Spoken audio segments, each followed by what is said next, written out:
Assalamualaikum warahmatullahi wabarakatuh. Alhamdulillahi thayyiban mubarakan fi kama yuhibbu rabbuna wa yarda. Ashhadu an la ilaha illallah wahdahu la syarika lah wa ashhadu anna Muhammadan abduhu wa rasuluh. Ya ayyuhalladzina amanu taqullaha haqqa tuqatih wa la tamutunna illa wa antum muslimun. Ya ayyuhan nasu taqu rabbakumul ladzi khalaqakum min nafsin wahidah wa khalaqa minha zawjaha wa batha minhuma rijalan katsiran wa nisaa. Wattaqullaha alladzi tasaaluna bihi wal arham innallaha kana 'alaikum raqiba. Ya ayyuhalladzina amanu taqullaha wa qulu qawlan sadida yuslih lakum a'malakum wa yaghfir lakum dhunubakum wa man yuti'illaha wa rasulahu faqad faza fawzan 'azima. Wa qala Rasulullah sallallahu alaihi wasallam al-kaisu man dana nafsahu wa amina lima ba'da al-mauti. Wa qala aidan inna allaha yubghidu kulla 'alimin bid dunya wa jahilin bil akhirah. Jamaah salat subuh Masjid Babul Jannah rahimani wa rahimakumullah. Alhamdulillah, pada pagi hari yang penuh berkah ini Allah Jalla Jalaluhu kembali mempertemukan kita dalam kajian rutin membahas kitab Hadhihi Aqidati, inilah akidahku, akidah Ahlus Sunnah wal Jamaah, akidah yang pernah disampaikan oleh Rasulullah sallallahu alaihi wasallam kepada seluruh para sahabatnya, kepada para istrinya, kepada anak-anaknya, kepada para anak mantunya. Salawat serta salam semoga tercurah limpahkan kepada Nabi besar Muhammad sallallahu alaihi wasallam, kepada keluarganya, ahli baitnya, segenap sahabatnya, dan orang-orang yang senantiasa istiqomah mengikuti tata cara beragamanya sampai hari kiamat. Insyaallah ta'ala kita akan melanjutkan kembali. Di pertemuan yang lalu kita telah selesai membahas al-imanu bisyafa'ati, beriman kepada adanya syafaat. Berikutnya qala al-mu'allifu hafizahullah ta'ala al-imanu bil qadari khairihi wa syarrihi, beriman adanya takdir, baik itu yang baik ataupun yang buruk. Wa u'minu bi qada'illahi wa qadarihi khairihi wa syarrihi. Ahlus Sunnah wal Jamaah, Rasulullah SAW dan para sahabat, mereka beriman adanya ketetapan Allah Subhanahu wa ta'ala, adanya takdir yang akan terjadi, baik itu yang baik ataupun yang buruk. U'minu bi maratibil qadari al-arba'in. Rasulullah dan para sahabat mereka meyakini tingkatan takdir itu ada 4. Dan ini mungkin kalau di sekolah sepanjang yang saya ketahui tidak pernah disampaikan dengan rinci. Dari SD, SMP, SMA, seingat saya pembahasan takdir cuma 2 ya. Mungkin kita bisa saling koreksi. Ada takdir yang bisa dirubah, ada takdir yang tidak bisa dirubah, kan gitu ya dulu waktu kecil, gitu ya.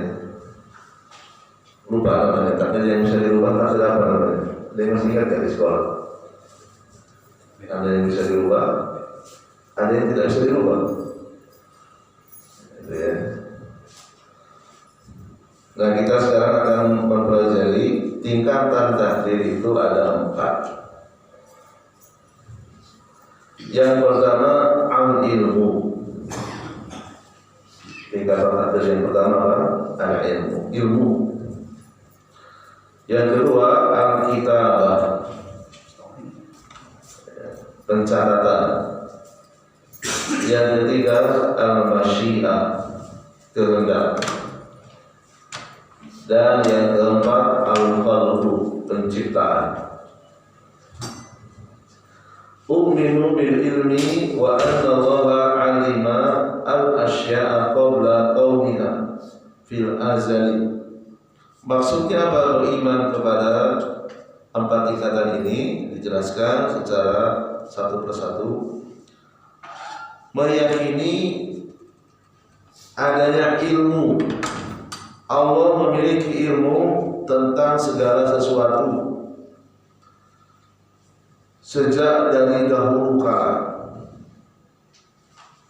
Wa ya'lamu ma kana, Allah mengetahui apa yang sudah terjadi di masa lampau dengan detail, dengan rinci, dan tidak ada satupun yang terlupakan oleh Allah. Mustahil Allah lupa dengan segala kejadian. Ya'lamu ma kana wa ya'lamu ma yakunu, dan Allah mengetahui yang sedang terjadi di tempat yang berbeda. Saat ini kita hadir di majelis ilmu di Masjid Darul Jannah. Di belahan dunia yang lain ya, sudah sore, kegiatannya beda dengan kita. Bahkan mungkin saudara-saudara kita ada yang masih baru bangun tidur, ya, sholat subuh di rumahnya. Allah mengetahui semuanya.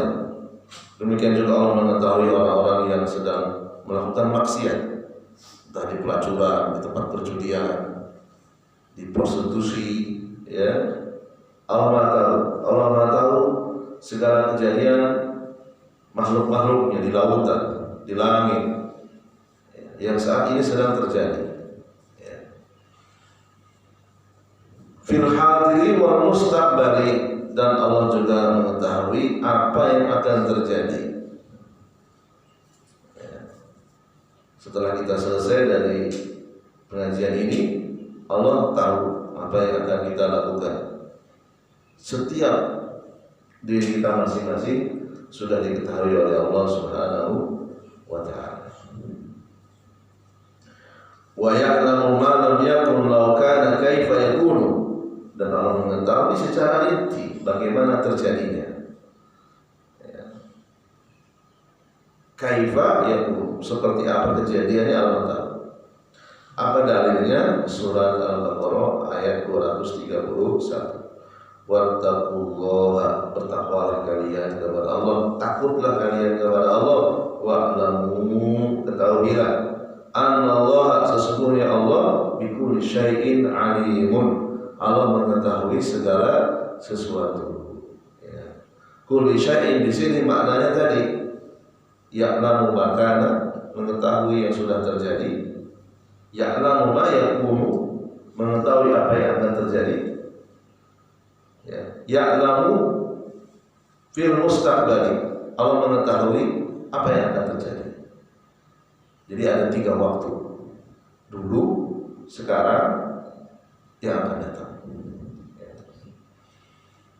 Demikian juga surat Al-Maidah ayat yang ke-40, ini juga sama. Alam ta'lam annallaha lahu mulkus samawati wal ardi yu'adzibu man yasha wa yaghfiru liman yasha wallahu ala kulli syai'in qadir. Allah Maha Kuasa atas segala sesuatu yang Allah tetapkan. Allah Maha Kuasa, kuasa untuk mengetahui rinciannya yang sudah terjadi, yang sedang terjadi, yang akan terjadi. Demikian juga dalam surat Saba ayat yang ketiga. Wa qala alladziina kafaru la ta'tina as-saa'atu qul bala wa rabbi la ta'tiyannakum 'alimil ghaibi la ya'zubu anhu misqalu dzarratin fis samawati wala fil ardh. Tidak ada yang tersembunyi dari pengetahuan Allah sekecil apapun kejadian di langit maupun di bumi. Wala asgharu min dzalika, bahkan lebih detail lagi, lebih kecil lagi. Allah Maha tahu ya, dari yang makro maupun yang mikro, bakteri yang kecil, virus yang kecil ya. La ya'jubu anhu, tidak ada yang tersembunyi. Wala akbaru, atau perkara-perkara yang besar, illa fi kitabin mubin, melainkan semuanya diketahui oleh Allah Subhanahu wa taala. Alimil ghaibi, Allah mengetahui yang tersembunyi. Ini adalah takdir tingkatan yang pertama. Jadi kalau ada orang yang mengatakan Allah belum tahu terhadap sesuatu yang akan terjadi, berarti ini menentang ayat 231 surat Al-Baqarah, Al-Ma'idah ayat 40, Saba ayat yang ketiga. Ya.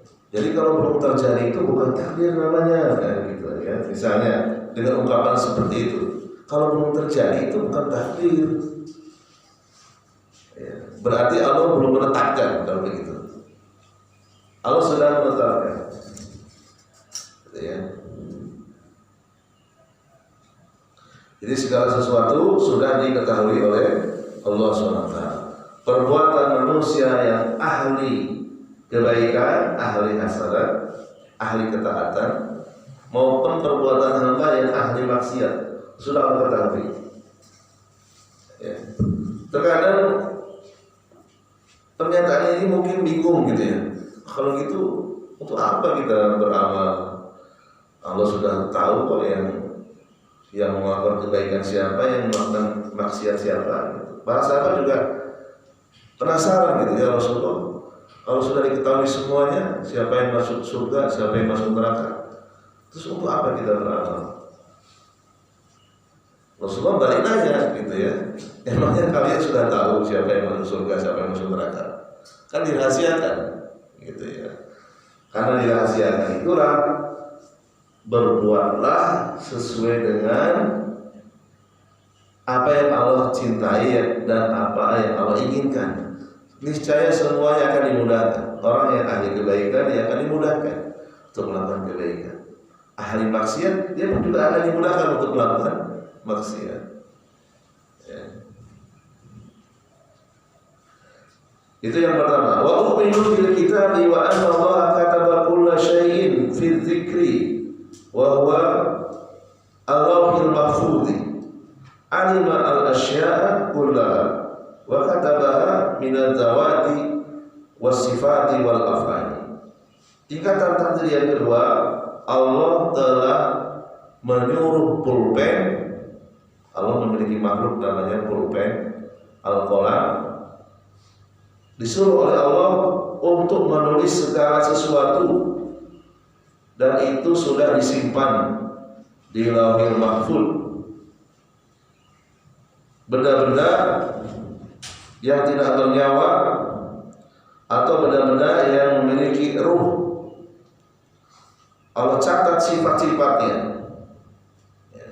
Seorang dilahirkan dalam kondisi membawa sifat yang berbeda-beda. Ada yang sabar sekali, susah marah. Ada yang temperamen, gampang marah. Ada yang ramah sekali, sama setiap orang dia ramah. Ada yang cuek, ya, mulutnya akan berbicara kalau ditanya. Langsung ya. Wal af'ali, termasuk perbuatannya sudah Allah catat. Jadi kita duduk di sini sudah dicatat. Ya, posisinya menghadap ke mana, duduknya di sebelah tembok bagian mana, pakaiannya yang kita pakai seperti apa, kondisi fisik kita sehat, setengah sehat, atau sedang sakit, sudah dicatat. Ya. Wal harokat, pergerakan setiap makhluk sudah dicatat. Ya. baik benda-benda yang diciptakan oleh Allah sendiri ataupun yang secara tidak langsung manusia yang merubahnya, yang merubah tanaman menjadi meja, merubah besi, plastik menjadi tripod, sudah semuanya dicatat oleh Allah Subhanahu wa taala. Wasakinah, diamnya sebuah benda juga sudah dicatat.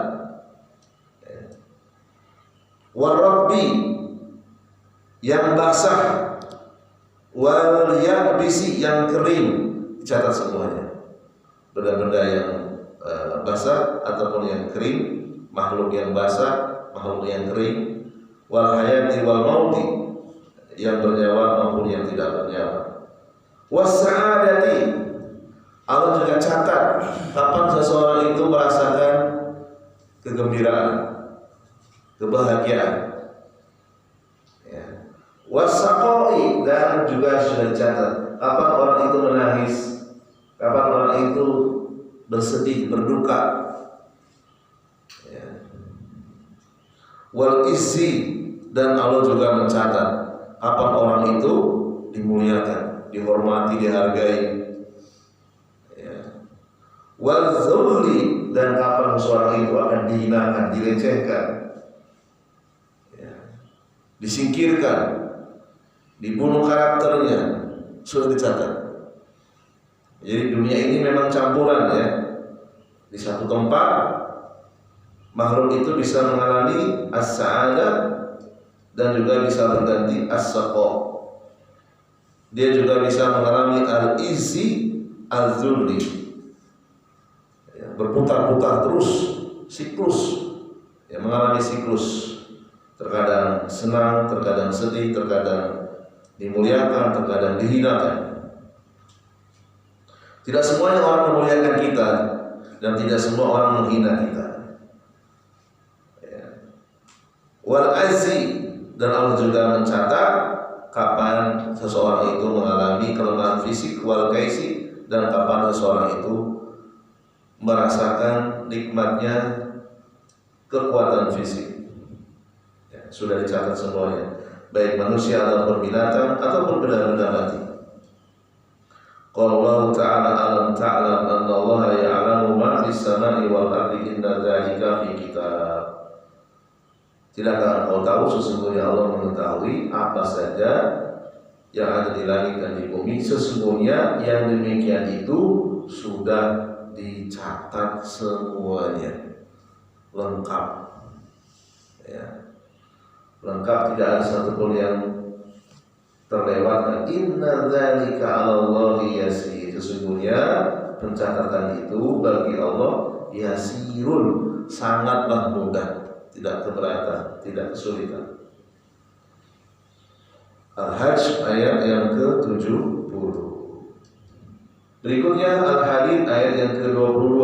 Ma asaba min musibatin fil ardi wala fi anfusikum, apa saja yang menimpa kalian musibah di langit atau musibah yang ada pada diri kalian, illa fi kitab, melainkan semuanya sudah dicatat, ditulis, entah seperti apa tintanya, entah seperti apa kertasnya, tidak dijelaskan oleh Allah. Yang jelas sudah ditulis.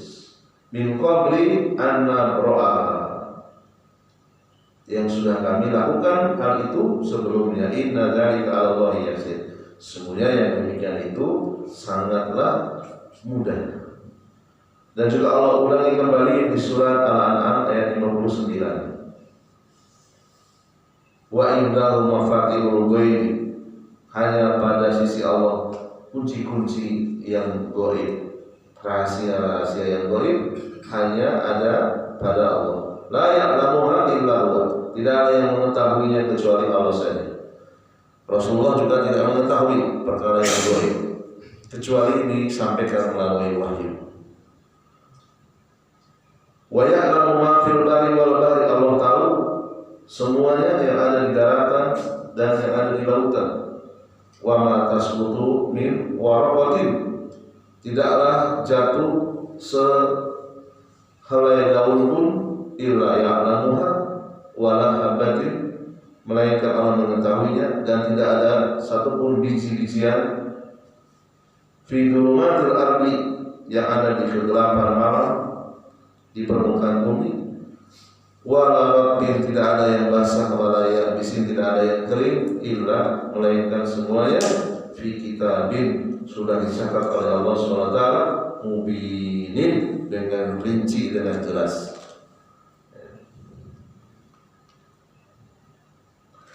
Demikian juga dalam hadis Nabi SAW yang dikeluarkan Imam Muslim nomor 2653. Hadis yang datang dari Abdullah bin Amr radhiyallahu anhu.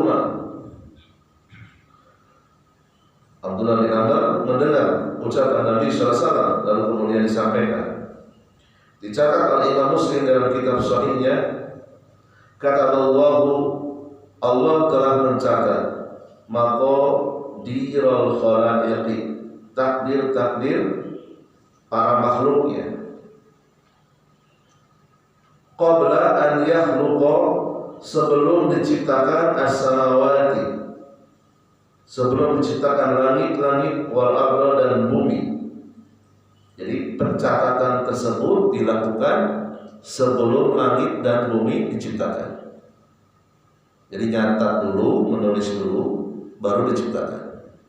Direncanakan dulu apa saja yang akan diciptakan oleh Allah, kejadian apa saja yang akan terjadi, ya, baik itu yang mengenai manusia, jin, binatang, dan benda-benda mati.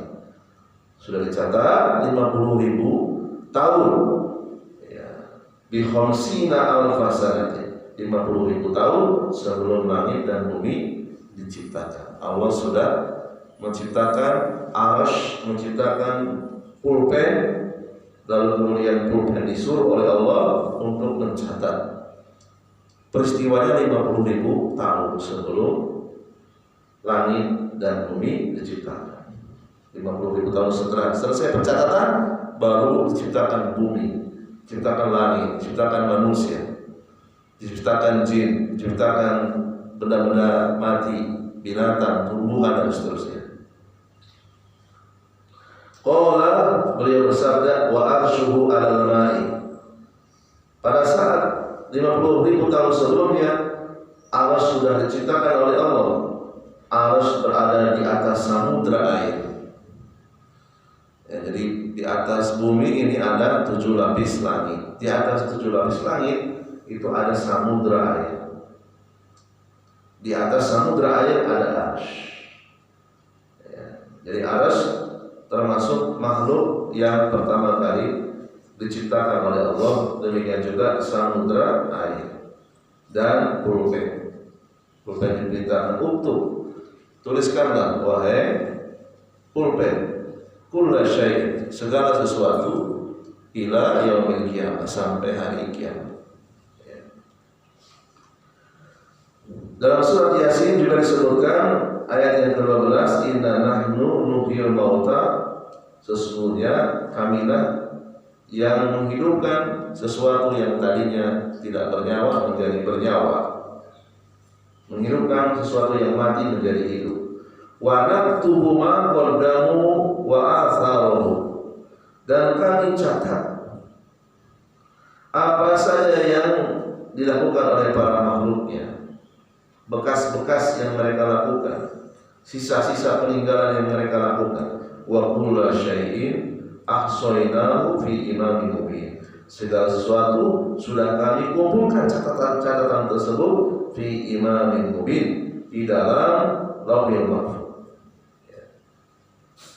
Diulangi lagi dalam surat Yunus ayat 61, wa ma takunu fi sya'nin wa ma tatlu minhu min qur'anin wa la ta'maluna min amalin illa kunna 'alaikum syuhudan ittufiduna fi wa ma ya'zubu an rabbika min mithqali dzarratin fil ardi wa la fis sama wa la asghara min dzalika wa la akbar illa fi kitabin mubin. Allah mengetahui segala sesuatu yang dilakukan setiap hamba, termasuk ketika seseorang membaca Al-Quran. sudah Allah catat berapa ayat yang dia baca, kapan dia mulai membacanya, kapan dia selesai membacanya. Ya. Allah menyaksikan segala sesuatu yang dikerjakan.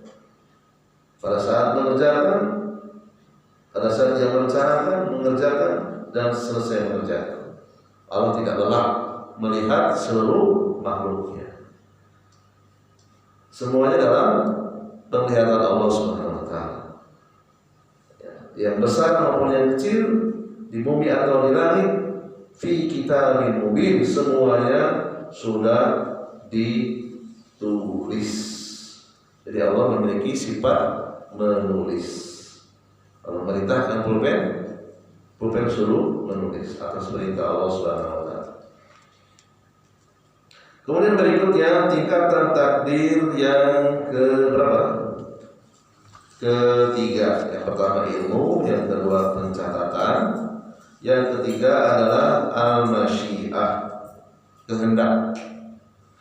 Wa u'minu bil iradati wal masyiati wa anna Allah arada kulla syai'in fi hadzal wujudi wa annahu la yaqau fi mulki la yuridu fa masya Allah kana wa ma lam yasha lam yakun. Beriman bahwasanya Allah memiliki kehendak, memiliki keinginan. Apa saja yang tidak diinginkan oleh Allah pasti tidak akan terjadi. Demikian sebaliknya, yang diinginkan oleh Allah pasti terjadi. Wallahu ta'ala yaf'alu ma yasha. Allah sanggup melakukan apa saja yang Allah inginkan.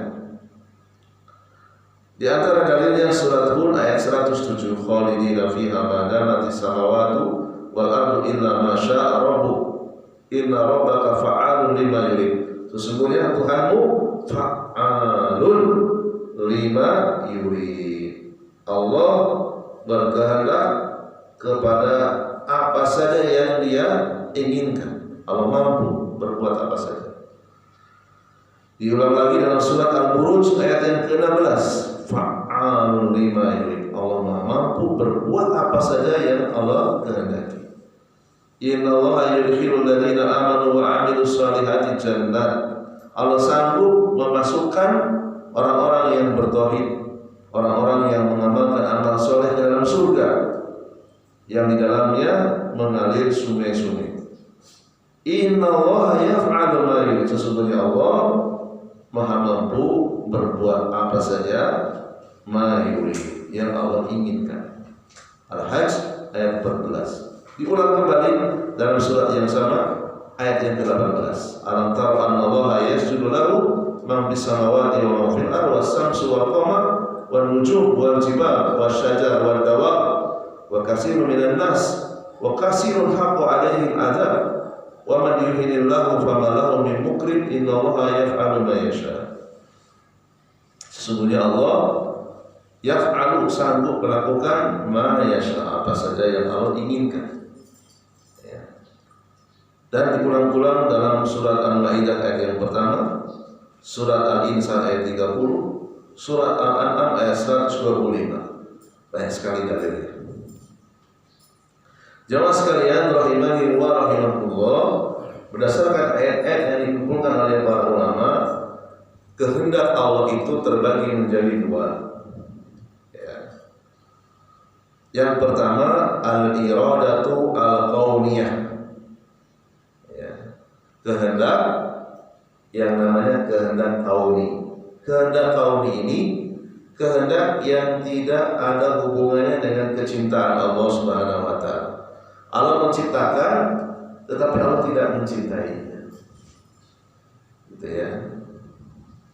Manusia memperlakukan manusia yang lain, kan ada yang seperti itu ya. Saya memberi kepada dia bukan karena saya cinta, karena saya ingin berbuat adil saja, gitu ya. Allah SWT memiliki iradah, kehendak yang namanya kehendak kauniyah. Allah menciptakan setan bukan karena Allah suka, kan? Ya, sekedar iseng-iseng aja Allah ciptakan setan. Allah ciptakan orang-orang kafir. Allah ciptakan hewan-hewan yang dilarang untuk dimakan. Sengaja Allah ciptakan untuk menguji.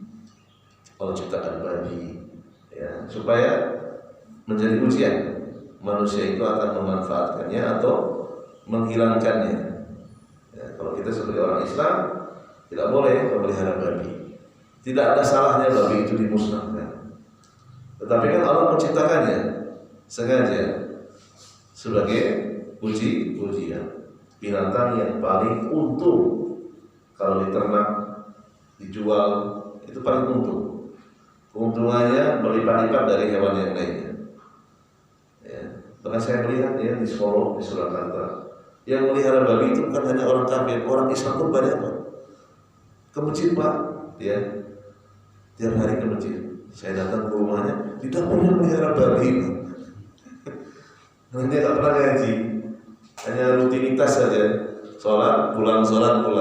Di dapurnya itu melihara babi, karena paling menguntungkan daripada ternak yang lainnya. Bahan makannya murah, ya, setelah besar harganya lumayan, gitu ya. Itu ujian. Allah menciptakan sesuatu dengan kehendaknya, dengan iradahnya, tapi tidak ada hubungannya dengan kecintaan. Kemudian iradah yang kedua, iradatu diniyati syar'iyyati, iradah yang ada hubungannya dengan kecintaan Allah SWT. Allah ciptakan orang-orang yang beriman, Allah ciptakan para rasul dan para nabi, Allah ciptakan malaikat yang taat, tidak pernah bermaksiat. Allah ciptakan binatang-binatang ternak yang halal dimakan, yang mana manusia bisa memakannya dengan bentuk ungkapan rasa syukur, menyembelih hewan yang halal dimakan.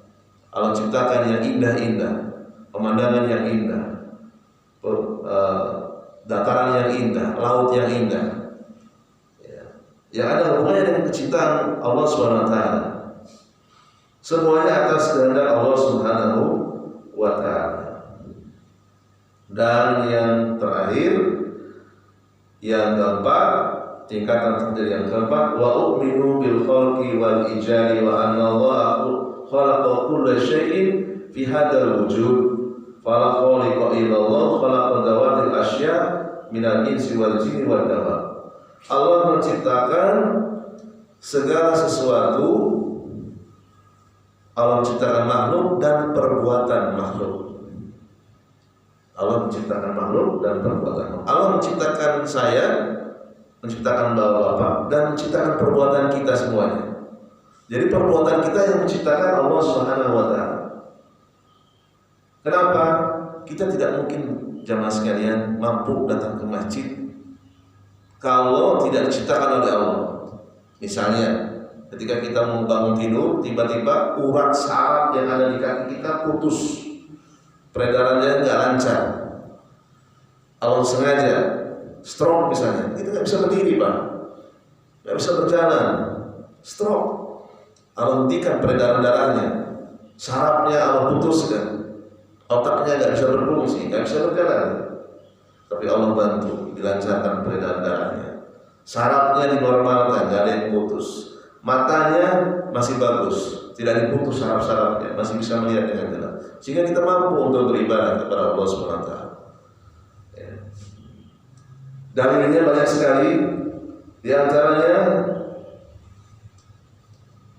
Allahu khaliqu kulli syai'in, khalaqahu wa ma ta'malun. Allah menciptakan segala sesuatu. Allah yang mencipta kalian dan perbuatan kalian. Inna kulla syai'in khalaqnahu biqadar. Sesungguhnya kami menciptakan segala sesuatu dengan takaran. Al-A'raf ayat yang ke-11. Wa laqad khalaqnakum tsumma sawwarnakum. Sungguh kamilah yang menciptakan kalian, kamilah yang menggambar kalian di dalam perut ibunya, digambar wajahnya seperti apa, kulitnya, warnanya seperti apa, digambar oleh Allah SWT. Dan tidak ada yang sama. Mirip-mirip ada, tapi tidak sama. Ya. Dalam surat Az-Zumar ayat yang ke-6 juga diulang lagi. Khalaqakum min nafsin wahidah. Allah menciptakan kalian dari jiwa yang satu, dari Nabi Adam, ciptakan istrinya, dari keduanya ciptakan berkembang biak menjadi manusia yang jumlahnya miliaran. Summa ja'ala minha zawjaha, kami ciptakan pasangannya. Wa anzala lakum minal an'am, kami ciptakan untuk kalian binatang ternak. Sama niyata ajwaj, yang berpasang-pasangan. Yakhluqukum fi butuni ummahatikum, Allah menciptakan kalian di dalam perut ibu kalian. Khalaqan min ba'di khalqin fi dzulumatis thalath. Ya, 3 fase kegelapan. Ada masa janin, kemudian menjadi bayi dan seterusnya. Dzalikumullahu rabbukum lahul mulk la ilaha illahu fa anna tusrafun. Ya. Dalam surat Yasin ayat 71, awalan yarau anna khalaqna lahum mimma amilat aydina an'aman fahum laha malikun. Ya. Kamilah yang menciptakan mereka mimma amilat aydina an'aman, dan kami juga ciptakan binatang-binatang ternak untuk dikonsumsi oleh mereka. Wala in sa'altahu man khalaqas samawati wal arda wa sakhkhara syamsa wal qamara la yaquluna Allah fa anna yufakun. Jika engkau bertanya, ya, jika mereka bertanya kepada Muhammad, siapa yang menciptakan langit dan bumi, yang mengendalikan matahari dan bulan, jawablah Allah SWT. Terus bagaimana? Banyak orang yang salah paham tentang takdir ini. Masa saya berbuat maksiat, Allah yang menghendaki, gitu ya. Saya berbuat kebaikan, Allah yang menghendaki, berarti saya nggak salah dong. Saya berbuat maksiat, kan Allah yang menciptakan perbuatan saya, gitu ya. Sebagai bentuk adab kepada Allah SWT, untuk perkara maksiat tidak boleh takdir sebagai alasan untuk melegalkan perbuatan maksiat. Ya. Makhluk yang pertama kali menjadikan takdir sebagai alasan untuk maksiat itu iblis. Dalam surat Al-Hijr ayat 39. Ya Rabbi bima aghwaytani. Wahai Tuhanku, dengan sebab Engkau telah mentakdirkan aku sesat, aku akan goda seluruh manusia agar mereka berbuat maksiat. Yang pertama kali menjadikan takdir sebagai alasan untuk berbuat maksiat siapa? Iblis. Berbeda dengan Nabi Adam. Nabi Adam ketika berbuat salah, apa yang diucapkan Nabi Adam? Allah catat dalam Al-Quran, Rabbana dzalamna anfusana. Rabbana, wahai Tuhan kami, dzalamna anfusana, kami telah berbuat zalim kepada diri kami. Wa illam taghfir lana wa tarhamna, jika Engkau tidak memaafkan kami berdua, tidak mengasihani kami berdua, Adam dan Hawa, lanakunanna minal khasirin, pasti kami termasuk orang-orang yang merugi. Adam mengakui bahwa itu adalah kejahatan yang dia lakukan, tidak menjadikan takdir sebagai alasan. Lalu kemudian Allah maafkan kesalahan Nabi Adam, walaupun harus menjalani hukuman, dikeluarkan dari surga. Ada sebuah ayat Al-Anbiya ayat 23 untuk mengobati rasa was-was. Ya, banyak orang yang salah menjadikan takdir sebagai alasan. Di zaman Umar bin Khattab ada seorang pencuri. Dia salah memahami takdir tadi. Wahai Umar, kenapa engkau akan memukulku? Bukankah aku mencuri karena sudah ditakdirkan oleh Allah? Lalu dipukul sama Umar bin Khattab. Aku memukul kamu juga sudah Allah takdirkan. Jadi jangan kamu main-main menjadikan takdir sebagai alasan untuk mencuri. Aku memukul kamu sekarang ini sudah ditakdirkan oleh Allah. Balas dia. Orang ini keliru di dalam memahami takdir. Ya. Ada sebuah ayat dalam surat Al-Anbiya ayat 23, la yus'alu amma yaf'alu. Allah itu tidak layak dipertanyakan kenapa Allah berbuat demikian. Enggak boleh. Karena semuanya yang Allah kehendaki dan Allah ciptakan, Allah catat, tidak semuanya diberitahukan kepada hambanya. Banyak yang dirahasiakan hikmahnya. Wahum, mereka lah makhluk-makhluk Allah yus'aluna, yang pantas untuk ditanyakan, yang pantas untuk dimintai pertanggungjawaban. Nah, ini obat ya, supaya kita tidak salah di dalam memahami takdir. La yus'alu, Allah tidak pantas ditanya amma yaf'alu, apa saja yang Allah perbuat. Allah tidak diminta pertanggungjawaban. Ya, wahum sebaliknya, mereka lah selain Allah yus'aluna, yang akan dimintai pertanggungjawaban yang di hari kiamat. Ya, Al-Anbiya ayat 23. Sampai di sini dulu sudah selesai. Insyaallah kita akan sambung pada pertemuan yang akan datang. Subhanallah wa bihamdika asyhadu an la ilaha illa anta